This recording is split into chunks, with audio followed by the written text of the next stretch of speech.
நடிகராக இருந்தால் சோசலிஸ்ட்டு, சிஎம் ஆனால் வேற என்ன கேபிட்டலிஸ்ட் கார்ப்பரேட் ஆதரவாளர் அப்படி தாங்க தோணுது. ஏன்னா பதவிக்கு வந்த உடனே டோட்டல் சேஞ்ச் ஆகிடுவாங்க அப்படிங்கிறதுல நம்ம சிஎம் சாரு, விஜய் சாரும் விதிவிலக்கு இல்லையோ என்னவோ.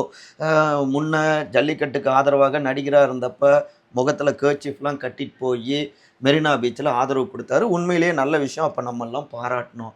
ஆனால் இன்றைக்கி சிஎம் ஆன பிறகு என்ன பண்ணுறாங்கன்னா, கல்லூரி கல்வி இயக்ககம் ஒரு சுற்றறிக்கை வெளியிட்டிருக்காங்க. கல்லூரி மாணவ மாணவியர்கள் இளைஞர்கள்லாம் கம்யூனிஸ்டுகள், காக்ரோச் ஜனதா பார்ட்டி போன்ற அமைப்புகளுடைய போராட்டங்களில் பங்கேற்க தடை. தடுக்கக்கூடிய வகையில் கல்லூரி நிர்வாகம், மாவட்ட கல்வி நிர்வாகம், காவல்துறையினர்லாம் கூட்டு நடவடிக்கை எடுக்கணும் அப்படின்னு சுற்றறிக்கை. நான் கேட்குறேன், அவங்கெல்லாம் யாருங்க தீவிரவாதிகளா? நம்ம நாட்டில் பிறந்த ஒவ்வொரு குடிமக்களுக்கும் தன்னுடைய உரிமைகளுக்காக போராட ஜனநாயக உரிமை இருக்குது. அப்புறம் ஒவ்வொரு குடிமக்களும் தன்னுடைய விரும்பிய கொள்கையை ஆதரிக்க, விரும்பிய கட்சிக்காக, இயக்கத்துக்காக களமாட சட்ட ரீதியாக வாய்ப்பும் இங்கே இருக்குது. 18 வயது பூர்த்தி அடைஞ்சிட்டா ஒவ்வொருத்தருமே வாக்காளர்கள், ஒவ்வொரு வாக்கும் மதிப்பு வாய்ந்தது. ஜென்சி வாக்காளர்களுடைய ஃபர்ஸ்ட் டைம் ஓட்டர்ஸுடைய வாக்குகளை பெற்று தான் ஆட்சி மாற்றத்தையே ஏற்படுத்தணும் அப்படின்னா தாவேக்காவினர் தெரிவிக்க, அப்போ மாணவர்களை பார்த்து ஏன் பயப்படுறீங்க?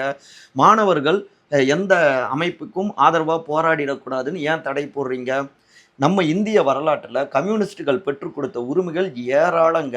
அன்னைக்கு நம்ம இந்திய சுதந்திரத்துக்காக தூக்கு மேடை ஏறி வீர மரணம் அடைஞ்சாரே இளைஞர்கள், தோழர்கள் பகத்சிங், ராஜகுரு, சுகதேவ், இவங்கெல்லாம் கம்யூனிஸ்டுகள் தான்.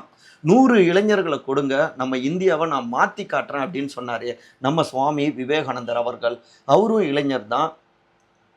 இன்னும் சொல்லிகிட்டே போகலாம். நம்ம பேரறிஞர் அண்ணா அவர்கள் நம்முடைய தாய் தமிழுக்காக மொழி போராட்டங்களில் முன்னணி சக்தியாக களமாடினார்.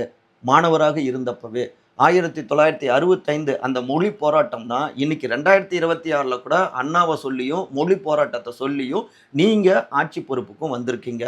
2009 ஈழத் தமிழர்களுக்கு ஆதரவாக இனப்படுகொலைக்கு எதிராக போராடியவர்களும் கல்லூரி மாணவ மாணவியர்கள் தான். அதனால தான் குறைஞ்சபட்சமாவது பொது சமூகம் என்னன்னு திரும்பி பார்த்துச்சு. அப்போ தங்களுடைய நியாயமான தேவைகளுக்காக போராடுவதுங்கிறது நம்முடைய உரிமை. அதை நீங்கள் நசுக்கக்கூடாது. சிஜேபி கம்யூனிஸ்டுகளை பார்த்து பாஜக தான் அச்சப்படுது. அப்போ அவங்களோடு சேர்ந்து போராடக்கூடாதுன்னு தடை போட்டால் அப்போ உங்களுடைய வாய்ஸ் யாருடைய வாய்ஸ்? எல்லோருடைய எதிர்ப்புக்கு பிறகு அட்லாஸ்ட் அந்த சுற்றறிக்கையை திரும்ப பெற்றிருக்கிறார். வரவேற்கத்தக்க விஷயம். அதே நேரத்தில் யார் இப்படியான ஒரு சுற்றறிக்கையை வெளியிட்டாங்க, என்ன நோக்கம் அப்படின்னு முழுமையான விசாரணை வேண்டும். விஜய் சாருக்கு ஒரே ஒரு பாடலை நினைவூட்டுறேன். அழகிய தமிழ் மகனில் முதல் பாடல் அவர் தான் பாடியிருப்பார். மாணவர் மனது வைத்தால்.